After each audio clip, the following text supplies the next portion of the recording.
You're live on JoyNews today. Now, a member of John Mahama's legal team, Godwin Tamakloe, says the errors which have been detected in his petition will have no impact on the substance of the case that has been filed at the Supreme Court. Which had to do with a misdescription related to the first or second respondents. And legally speaking, anybody who had any sound legal training will tell you that that's what we usually, as lawyers, will call clerical error. It's like a judge writing a judgment and saying first defendant instead of second defendant.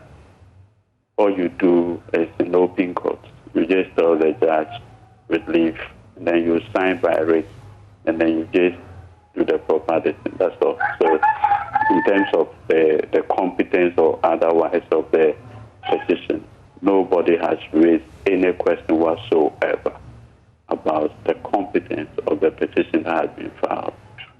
But you can understand why people are critical about this, even though it is not as significant to the matter itself?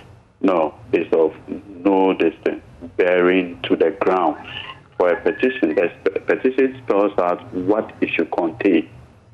So far, nobody has said that there's something that the petition ought to contain in accordance with the constitutional instrument governing petitions that we did not do. So it's not for me. For me, that's the most important thing. Okay. Well, usually we lawyers, you see, we have what we call fatal and non-fatal errors, quote unquote. But you see, Edwin, not all of us are lawyers. That's your legal language. People are just looking at the surface of it and how you're holding the Electoral Commission to account when it comes to mistakes. And so people were not expecting errors at all. No. The work of the Electoral Commission is governed by the Constitution. For instance, Article 63 provides who a president should be. And it said the president should be the president elected based on valid vote cast, not total votes. That's the constitutional threshold. So if you do any other thing, that wrong sins against the Constitution itself, and not like saying first or second respondent. There are two different things. You can't equate the two. I want us to move on, though. This was just because it raised some. No, but like I pointed out, talked about it. So. I mean, this what you call it, a criticism well taken. But I'm saying that it is something that does not go to the root of what we have found. Richard, there was also another point, another issue that